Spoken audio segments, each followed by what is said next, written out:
tina naonna wa taqaddama. Al-Fatihah. A'udzubillahi minasyaitonir rajim. Bismillahirrahmanirrahim. Alhamdulillahirabbil alamin arrahmanir rahim. Iyyaka na'budu wa iyyaka nasta'in ihdinas siratal mustaqim. Siratal ladzina an'amta 'alaihim ghairil maghdubi 'alaihim waladdallin. Nemu ka YouTube kakara macan kapanggih hancana teh nya sok teangan we lah heula. Oh sanajan urang Bandung ge keur ngarariung sarua jeung urang. Anu itu mah ningalina dina YouTube keun we. Di mana we meunang ilmu mah. Wa taqaddama jeung geus ti heula. Naon anna salika sajaman nusuluk atamu etna leuwih sampurna.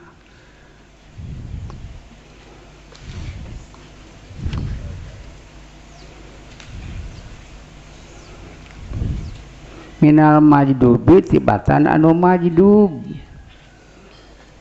wa taqaddama jeung geus ti heula naon anna salika sanya jalma nu suluk atamu eta li sampurna.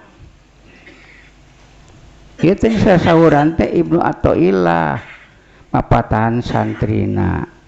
Santri Ibnu Athaillah teh jalma anu aya hayang nepi ka Allah. Jadi mapatahan jalma nu hayang nepi ka Allah. Ari aya nama di kebun, di sawah, di pasar, di pasir atawa di madrasah.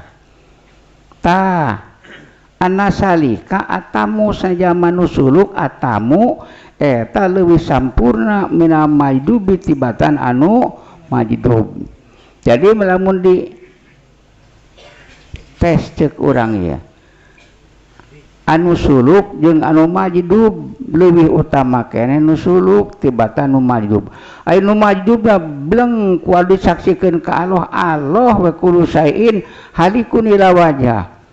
Sakur perkara ruksak we langit jeung bumi naon-naon. Allah wungkul aya majdub. Ta Allah teh eta. Brai dibukakeun ku Allah Ta'ala tingalikeun ka dieu tina majub teh kana asara af'al.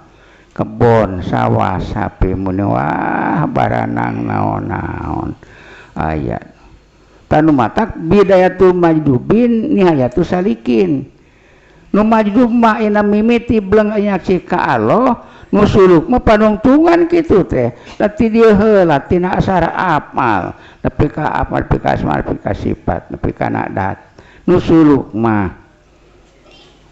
Jadi taqaddama ti heula anna salika zaman nu suluk ngamajalan atamu leuwih sampurna sabab tina asara afal heula pare montok. Pare teu bisa nyieun montok teu bisa nyieun pare. Allah ngadamel pare jeung Allah ngamontokeun kana pare eta teh diajar leumpang hayang nepi ka Allah. Tong kahalangan nyaksi ka Allah teh ku montok pare, tong kahalangan nyaksi ka Allah teh ku gula amis, tong kahalangan nyaksi ka Allah teh ku untung tina dagang jeung tina tani. Ulah kahalangan sabab lamun diasupkeun kana hate untung ti sawah, untung ti kebon, untung ti pasar. Jadi hatena teh leuweung kolot atuh. Lamun hayang nepi ka Allah leuweung kolot nyacar leuweung kolot mah tuh kudu lila nuhuranana ge. Laba baju rameng tuh bubuai. Kudu sabulan manuhuranana ge moal ka beunang dihuru. Da moal ka garing ari leuweung kolot mah tak nu hayang nepi ka Allah tadina diasupkeun sagala-gala kana mana aya teh kuduna paeh heula itu. Paehna paeh mana tah? Ai paeh teh opat kapanan. Hatim Asom sasauran man dakhala fi madhhabina falyaj'al arba'ata amwatin. Jalma anu asup kana cacarakan kaula hayang nepi ka Allah kudu nyieun paeh opat rupa. Paeh ahmar, paeh aswad, paeh abyad, paeh ahdor tuh. paeh teh. Jadi urang hirup keneh kudu geus paeh naonana tah ahmar mah mujahadah kana nafsu, mujahadah kana nafsu hayang dahar loba saeutikan, hayang sare lila kurangan, hayang liar entong cicing mujahadah begitu tuh. Jadi dahar kurang, sare kurang, liar kurang, eta mujahadah kana nafsu. Maeh aswad eta mah nanggung jawab kana pamoyok jelema, betah dipoyok ku jelema teh. Urang mambung dipoyok yang dipuji, dipoyok ku jelema, marah dipoyok ku jelema, betah dipoyok ku jelema. Lamun ayeuna jalma nu moyok teh moal nitah moal menta kanu moyok mah betah dipoyok ari urang betah dipuji, kajeun dititah dipenta asal dipuji kuas budak nu kitu mah. Lantaran sok amis cai benang anjeun macana ti pasir budak kita ngalacai kalebak ka ditu da budak diolo sok amis daek we budak itu mangul kelek leutik tiladuh ngap-ngapan kakon kasaung papa dipapagkeun ku jaman nu cicing teh regot diinum tanya nya benang ujang mah amis cai teh gerek-gerek seuri budak teh tuh bari nanyakeun deui wadah nu kosong atuh waras katipu budak katipu mah kitu. Anak salik zaman nu suluk leuwih alus tibatan nu majdub tuh. Naon sababna? Lianal awal karena sanya manu kahiji nu suluk aropat terang ya awal torikon kana jalan, karena jalma anu suluk mah nyaho jalan. Tawasolan nepi itu si salik biakan ditoriko anu nepi ku eta jalan ilallahi ka Gusti Allah. Ku eta toreka teh nepi ka Allah.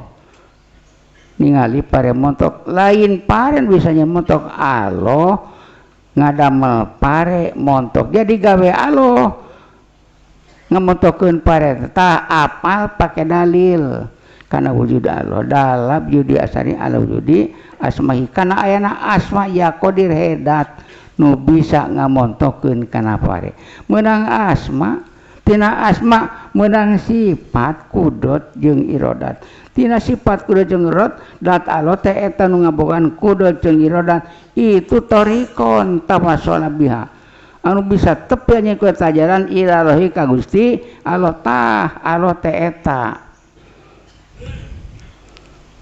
anu diikutan ku sakabehna ayeuna makhluk matak subhanallah maha bersih ari urang subhanallah 33 nyekel tasbih lain kitu maha bersih Allah ngamiskeun kana gula teu dipenta maha bersih Allah ngamontokeun kana pare teu dipenta maha bersih Allah ngaladakeun kana cabe teu dipenta maha bersih Allah ngepatkeun kana panangan teu dipenta manu dipenta ka urang eueuh dipenta itu maha bersih api nu ku apal Allah tangga kalu tungkul ka handap pinu ku apal jeung sifat maha bersih Allah.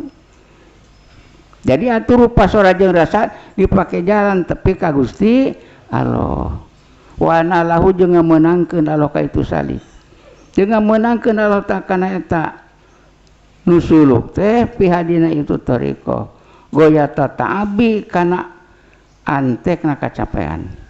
Taku Allah nu suluk mah dibere antek kacapean ngurangan sare loba dikir tasbih jeung tahlil gitu wa masakoti jeung kana karipuhan menang kacapean jeung karipuhan ai geus menang kacapean karipuhan nepi ayeuna ka Allah wal idoh badal ifham au kopi nafsi ngarti sabada puyeng mikir sok tumancep dina manah tah karana geus ngajaran capek suluk mah teh matak apal ret ayeuna pare montok bisa lempang ngadahar kana gula amis bisa lempang nepi ka nu ngamiskeun kana gula tuh tangga kalau tungkul kanap kabeh dipakai jalan tepi ka Allah ta zaman nu suluk mah menang eta tadi bisa nerangkeun ka batur anu majdub mah beung tepikeun ka Allah we halikun kuruse jalan anu majdub mah da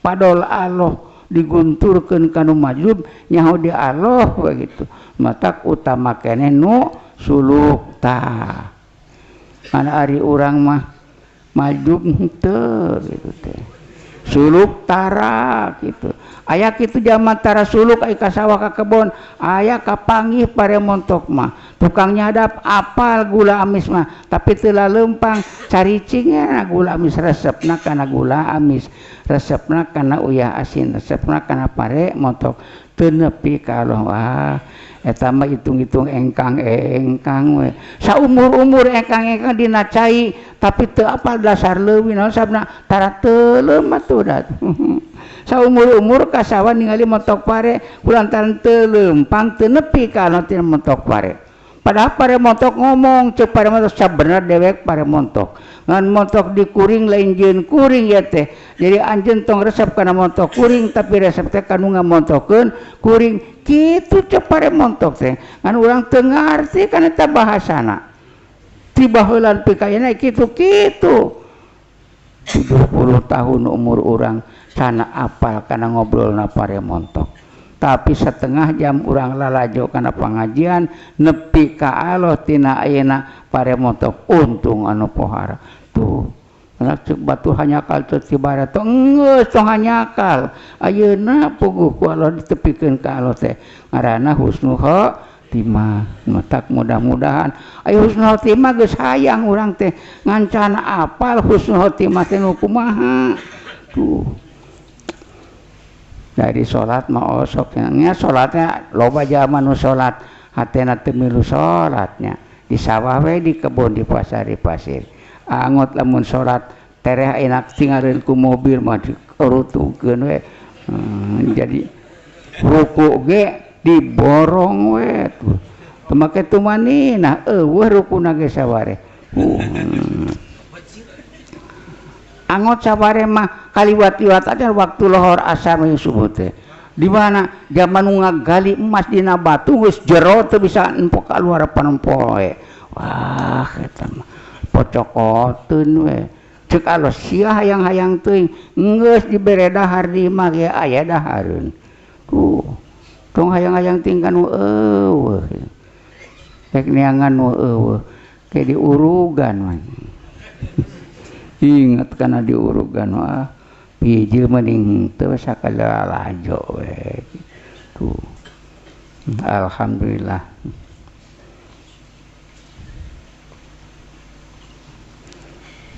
wal majdubu wallahu alam bisawab.